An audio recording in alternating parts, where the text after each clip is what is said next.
Tanong, sino po ang kinakainisan nyo? Na kahit ngayon, katakay lang kanta, pero actually, may nakakainisan kayong tao.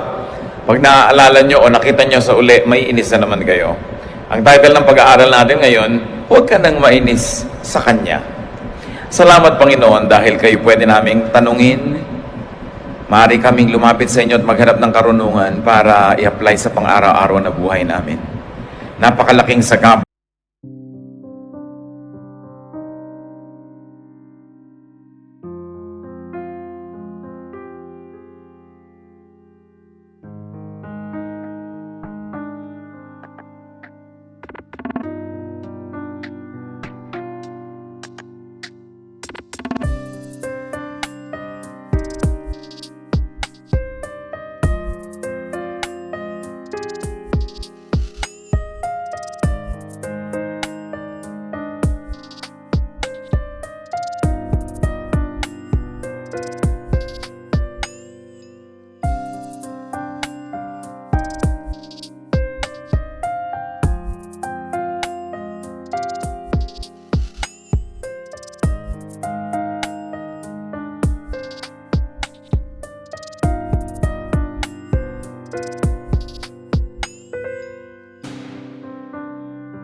Sa aming kabanalan, sa kapayapaan at sa aming kalusugan ang mainis. Kaya itong bagay na ito, Panginoon, turuan niyo po kami. Bigyan niyo kami ng kaliwanagan at ngayon humihingi kami ng kapatawaran sa aming mga kasalanan. We declare to you, Lord, our sinfulness. We come short of your glory. We commit sins and we omit good things that we should be doing. Patawarin niyo po kami, Lord, and thank you that you remember that we are dust. Fill us with your holiness, cleanse us with the blood of your Son, Jesus, make us whole, and now guide us unto practical wisdom para hindi kami mainis o mabawasan ang pagiging mainisin namin. We ask you to be our speaker. May your voice be king over this gathering. We ask you, Lord, to speak powerfully, majestically, and speak in a way that will heal us, lead us. In the name of Jesus, your Son, we pray. Amen. Talagang maraming taong nakakainis. Kahit ka pa Kristiyano, kahit ka pa Bible lang Bible, totoo yan. Many people could really be very irritating, annoying, vexing. Genesis 6:5, the Lord saw how bad the people on the earth were, and that everything they thought and planned was evil.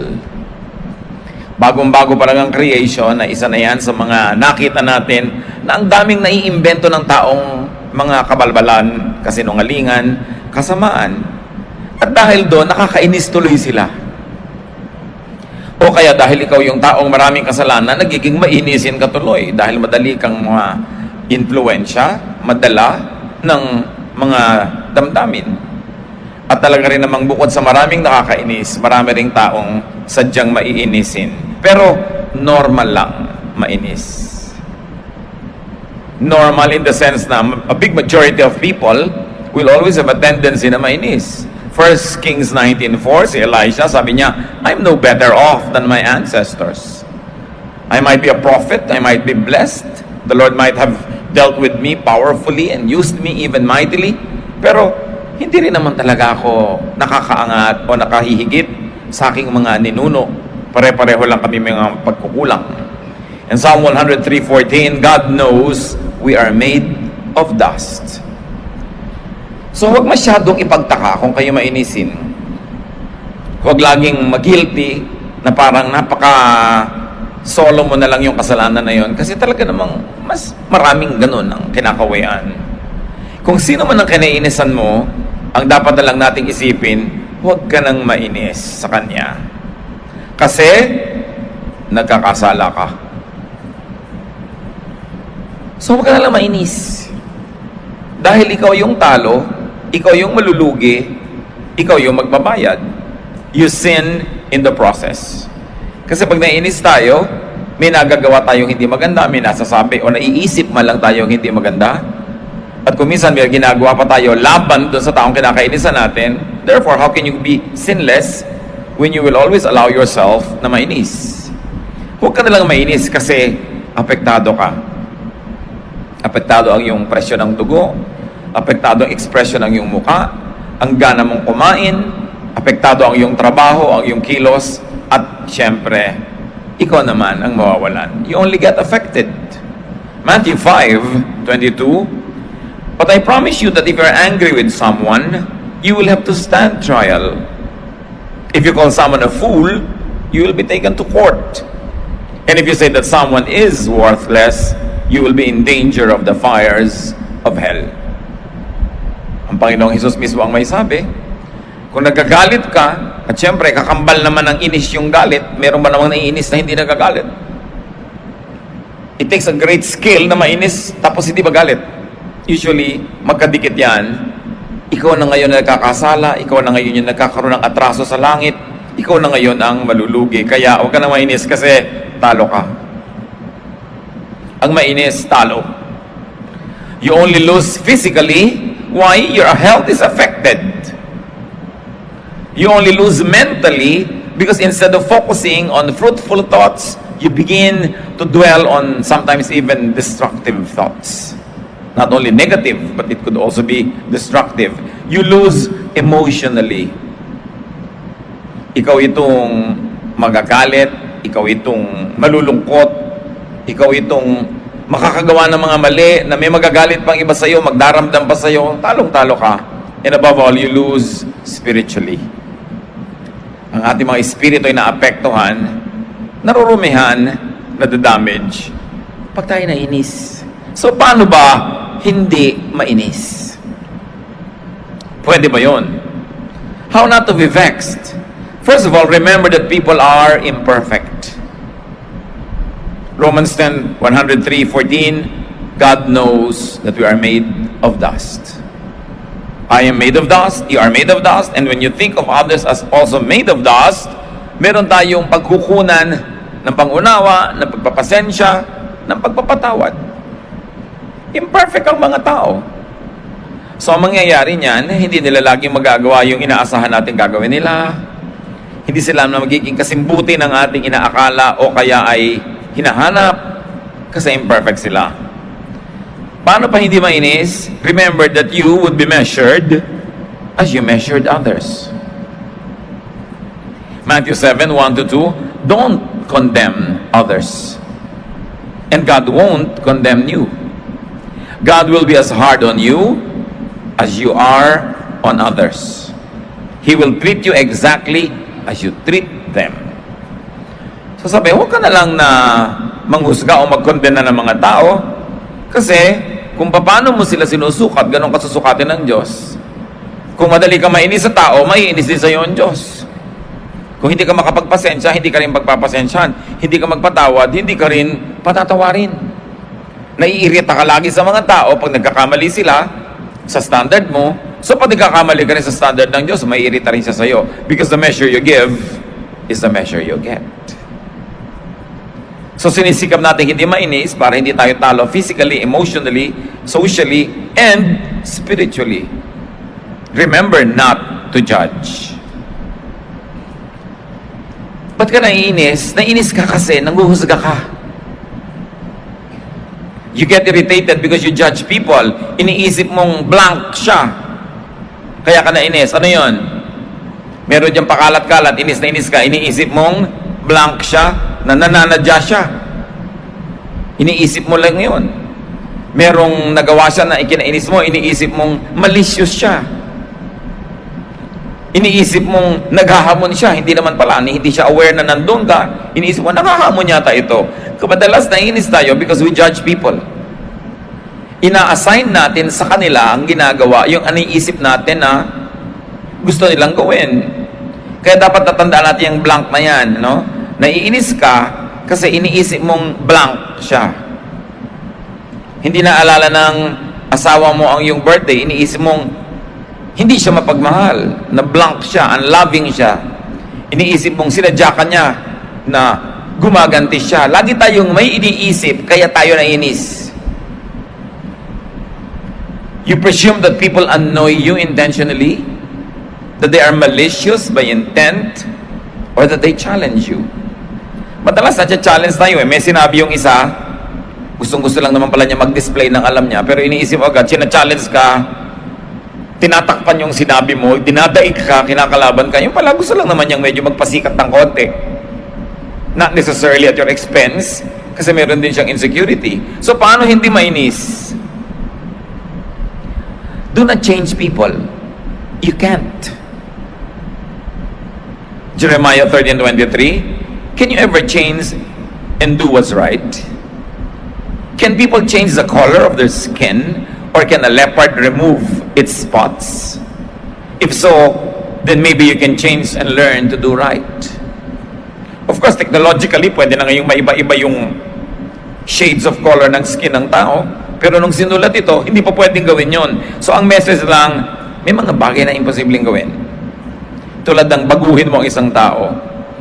Well, of course, this is an exaggeration because people can change. But it would take a miracle. So, ang sinasabi dito, isang dapat mong tanggapin sa tao, ay yun na siya, hindi na siya magbabago. Kung nagbago siya, salamat, pero kung hindi, dapat mong tanggapin. Kaya madalas tayong naiinis sa mga tao because we demand that they change according to our specifications. Naiinis si wife kay husband kasi si husband hindi magbago according to the expectation of the wife. Ganon din si husband naiinis kay wife. Ganon din si mother-in-law kay daughter-in-law. Pare-pareho, nagkakainis-inisan dahil gusto natin ang tao na sumwak dun sa ating gustong mold. But that cannot happen. For most of common experience, people won't change. So kung meron ka manugang na ganito, may biyanan kang ganon, may anak kang ganito, may asawa kang ganon, para hindi ka laging mainis, tanggapin mo na yun na siya. People will change, but only little and slowly. At maaaring kahit nagbabago na sila, naiinis ka pa rin dahil nababagalan ka o sobrang konti ng pagbabago. So, hope for the best, but expect the worst in people. When you hope for the best, you're positive, you're supportive, you're cheerful. But when you also expect the worst, you're ready. Pag nabigo ka, nainis ka, may paglalagyan ka na. Alam nyo, mahalaga sa buhay, may paglagyan lang. Pag sinabi mong, well, 80% of people will probably like me, 10 will hate me, 10 will love me very intensely. So pag may nag-hate sa'yo, isa na yun sa 10%. May pinaglagyan ka na, tatahimik ang loob mo. Dapat may paglagyan. At dapat mong paglagyan na ang mga tao will disappoint you. Sinasadya man nila o hindi, na ang mga tao will be selfish. We are wired to be selfish so that we will preserve our lives. So pag ang tao nagiging selfish, well, naturally, nature wired people to be selfish so that they will survive. They will take care of their life. At pagka nagkagip yan, they will take care of their life more than your life. Sinadya ng kalikasan na ipoprotect mo ang sarili mo para ma-preserve mo ang sarili mo at yung species where you belong. Pagka may pinaglagyan tayo nun, nababawasan ang inis. Pag sinabi mo na, asawa ko talaga, alam mo, lahi ng mga tamad yan eh. Tamad yung tatay niya, tamad yung nanay niya. So pag tatamad-tamad, there goes the genes, umandar, may pinaglagyan ka. May mga lahi naman talaga, mga lahi ng tamada. May mga lahi na OC, may mga lahi na mga salawula, may mga lahing malilinis. So, kung hindi mo matatanggap yun, huwag mo pakasalan.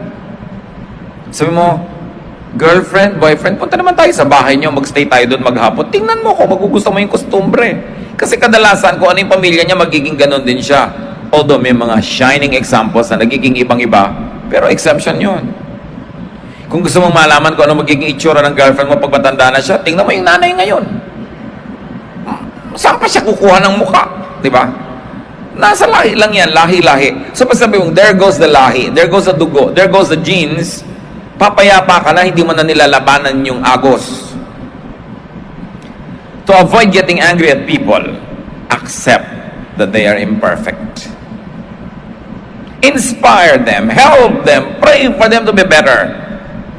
But accept that they are imperfect. That they have a fallen nature. Na talagang tayo ipinanganak sa pagkakasala. That they probably won't change for the better. Kaya nga ang pagpapakasal, pagtanggap eh. Tinatanggap mo ang tao, hindi for what the person can become, but for what the person already is. Kaya nga sinasabi, for better or for worse. Maging better man yan, maging worse man, tanggap mo na. To avoid getting angry at people, accept them. Sa mga may asawa sa inyo, gusto ko itanong, sa puntong ito ng inyong pagiging may asawa, natanggap nyo na ba ang asawa nyo? O itinatanggi-tanggi pa ninyo na ayaw ko sa kanya, ayaw ko ng ugali nito, ayaw ko ng ganon, ayaw ko ng ganon. Habang buhay na lang kayong merong tunggali, natanggap nyo na ba? Lalong-lalo naman yung mga magulang, natanggap nyo na ba ang mga anak nyo na ganyan talaga? Yan ang anak nyo. Kung kayong magulang, ang kauna-unahang hindi tatanggap sa anak nyo, sino pang inaasahan yung tatanggap dyan? Natanggap nyo na ba ang inyong mga sarili? Na yes, meron akong katangian, pero meron akong kapintasan. I'll do my best with God's help. But knowing that the leopard cannot change its spots, I will still accept myself, though I fail by my own standards. Kasi baka gumagawa ka ng na pang iba, standard, hindi pang sayo. This is probably Jesus' secret. Why He loved everybody.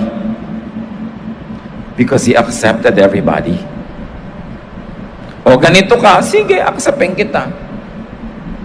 Nakakainit naman talaga ng ulo yung mga disciples niya. Hindi ba kakasabi lang, nalimutan na naman, mali ang mga application. Sabi niya, ay, nako, how long will I be with this generation? Pero love pa rin siya ng love. Do not wait for people to change. You'll wait in vain. Or, you'll wait a long time kung magbabago man siya. Dapat pag ang tao nagbago according to what you like, bonus na lang. Pero hindi man magbago, yun na yung price nyo, tanggapin nyo na. So don't hold your breath waiting for people to change. Continue living. Enjoy as much as you can. And just take people as you find them. Now, because they won't change, do something more doable. You change. Hindi mo nun pwedeng kontrolin yung iba, pero ikaw, mas may kontrol sa sarili mo. You change your interpretation of what they do. Halimbawa, ting umaga, may kapitbahay kayong kanta ng kanta, nagigising ka. Nanadya talaga to. Talagang ignorant itong kapitbahay ko. Talagang tagabundok ang ugali nito. Mainis ka na. Pero pag sinabi mong, ang dami siguro niyang problema, sa pagkanta na lang nakakahinga-hinga, baka mamaya padalan mo pa ng ulam. Kung hindi sila nagbabago, ikaw magbago ng pananaw. Change your point of view. Pag masyado tayong defensive, nagiging mainisin tayo eh. Pero pag mas loving ka, hindi ka insecure, hindi mo iniisip na lagi kang sinasadya, kinakawawa, iniisip mo, siguro siya ang kawawa. Siguro may kailangan siya. Bakit yung magsasalita na lang ako, kinakat ako nitong tao na to? Well, siguro kailangan niya maging star. Baka hindi siya naging star ever. So sige, ikaw na yung star. Pwede mong pagbigyan. Bakit yung may maganda akong damit, naiinis tong kumari ko? So siguro na iinggit siya sa'yo. So sabihin mong, well, papakita ko na lang konti para huwag siya ma-insecure. Total, hindi naman ako mag-iiba kung mag-a-adjust ako ng konti. Pero kasi naiinggit siya sa akin, lalo ko siyang iinggitin, ano mangyayari sa buhay niyo? Change the way you think. Then you could be in control. At least yung pag-iisip nyo, kapatid, kaya nyo kontrolin. Yung pag-iisip ng kapwa nyo, hindi nyo kayang kontrolin. So do what is doable and do not do the impossible. You could avoid getting annoyed and vexed and stressed, inis and angry just by changing the way you think. Pag merong ang ingay-ingay, nagising ka, iniisip mo talagang walang modo to. Pero pwede mo rin isiping, kawawa naman siya, lumaki yata, walang turo na magulang. Buti pa ako, alam ko yung tama, siya hindi niya alam. So anong gagawin ko? E di, pagpapasensyahan ko siya kasi ako yung mas maraming alam eh.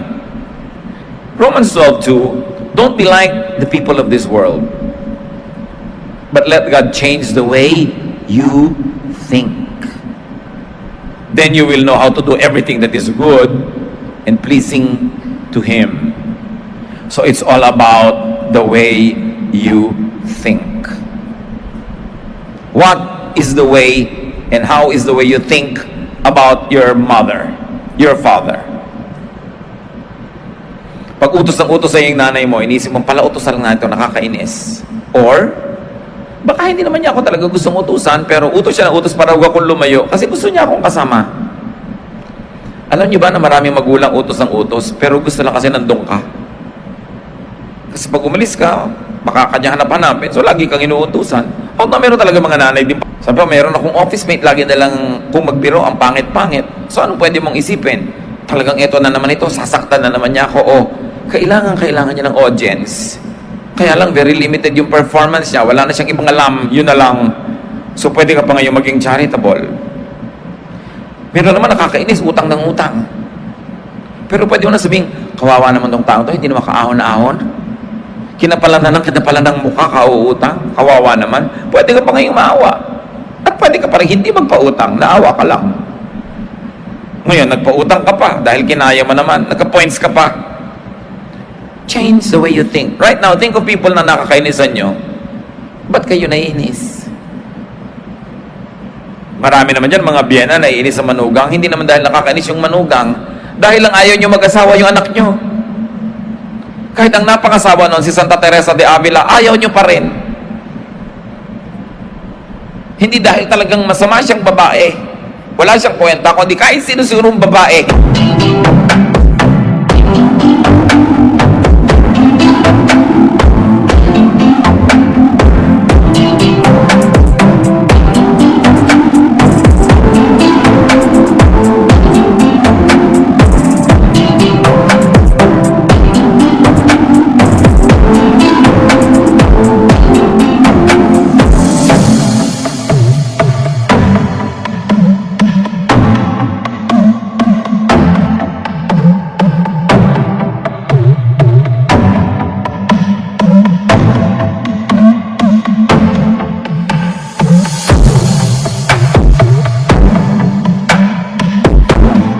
Hindi nyo aproban. So, paano kayo mag-isip? Hindi ba kayo dapat mag-isip na, salamat, matanda na ako, malapit na ako sigurong sumakabilang buhay, at least may kasama yung anak ko sa buhay niya. Hindi yung sisiraan mo na sisiraan yung manugang mo, paghihiwalayan mo sila at bigla ka mamamatay. Sino ngayon ang kasama ng anak mo? Mabuti sana kung mabubuhay ka forever. Kaya sinisip mo, bakit ba ako ganito mag-isip? Ba't ako naiinis? Nakakainis ba siya? Oh, masama lang ang takbo ng utak ko. It's all the way you think. And as we have said, kahit patotong nakakainis siya, kung magpapasya kayong hindi kayo maiinis, hindi pa rin kayo mainis. Ibahin mo ang iniisip mo tungkol sa kanya, sino man siya sa iyong buhay. Change your perception. Isipin mong blank lang naman siya. At ito yung key para hindi mainis. Isipin mong blank lang naman siya. Ano yon? Iniinis ka, ang chismosa niya, tanong ng tanong, nakakairita, isipin mong, mausisa lang talaga siya. Ganyan lang talaga yan, walang magawa. No? Ngayon, lagi kanyang nagagawa ng hindi tama, isipin mong, nagkakamali lang naman siya. Hindi naman niya sinasadya, talaga lang kulang, no?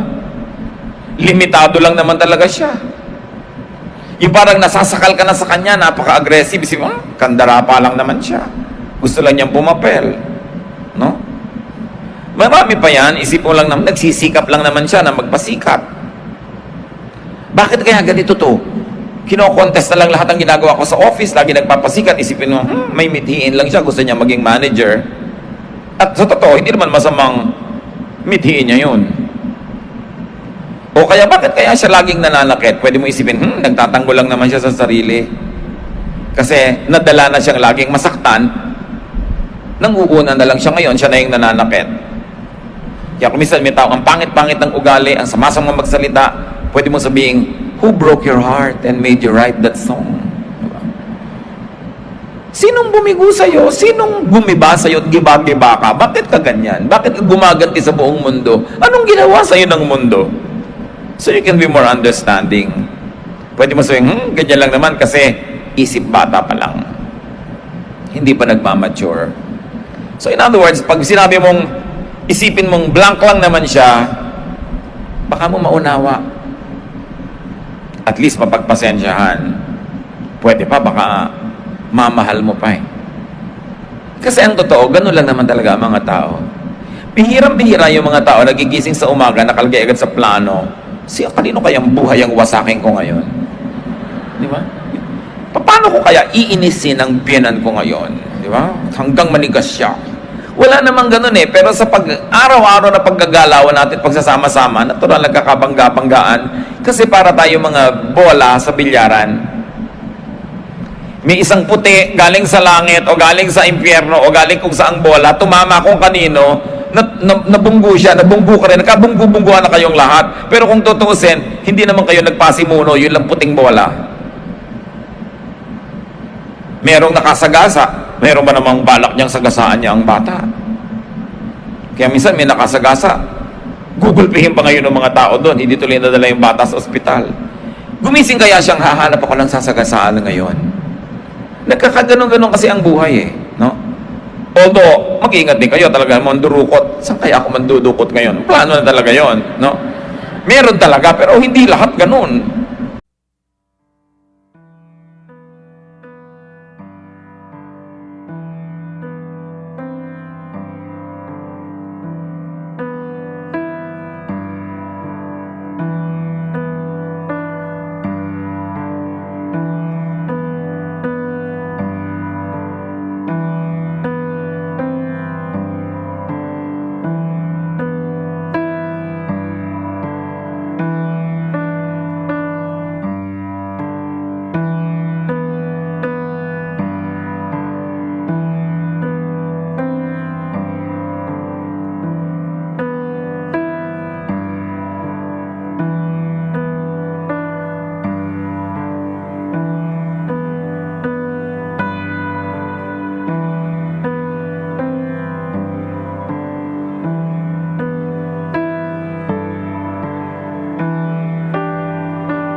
Malalim ang pinagkukunan niya ng pangunawa doon sa tao.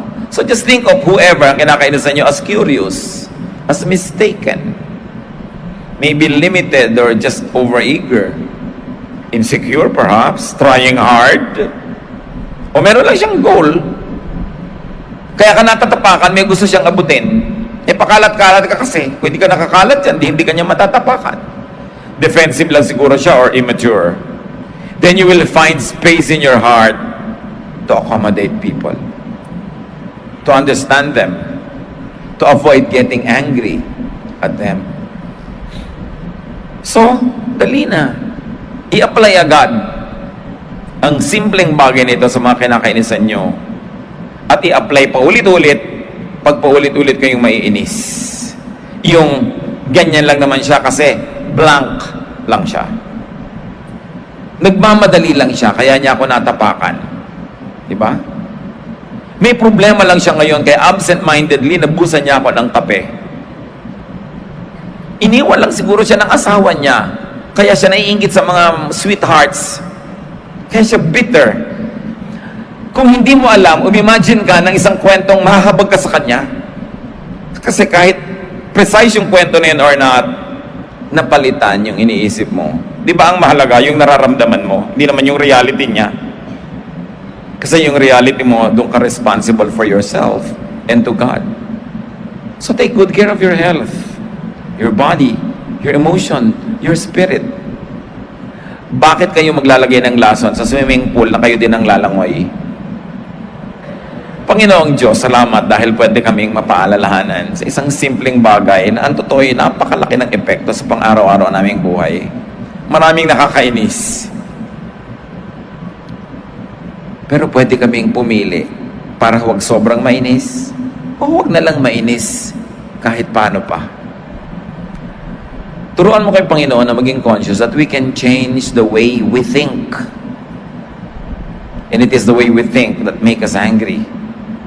Yung paraan, direksyon, korte ng pag-iisip namin ang nang-iinis sa amin. So, ang totoo, nasa kalooban namin ng problema. Wala sa labas.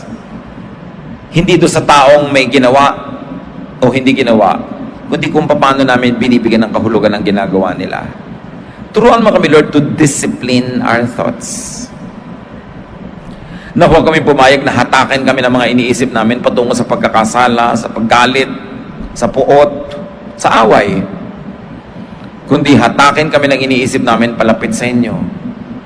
Doon sa lugar na payapa ang puso namin, hatakin kami kung saan tahimik, kung saan kami magiging maibigin, mapagpatawad, at tiwasay. The battle is really in the mind, in the spiritual realms. And so teach us, Lord, to win at that level. To win at the level of thought. Na sa isip pa lang, may control na kami. Huwag kaming sumunod sa mga kaisipan na dadalhin kami sa pagiging magagalitin. Turuan niyo po kami, Panginoon, sa aming personal life.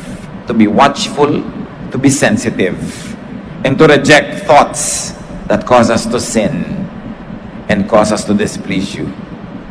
Panandalian tayo magbulay-bulay habang nakayuko sa presensya ng Diyos at patuloy na pakinggan ng udyok ng Espiritu. At nais kong hamunin kayo, alalahanin nyo yung mga tao, top 5 or top 3 people na pinaka-nakakainis sa buhay nyo. Madaling makainis, laging nakakainis. Subukan nyo in silence, apply to them yung blank lang naman kasi siya. Insecure.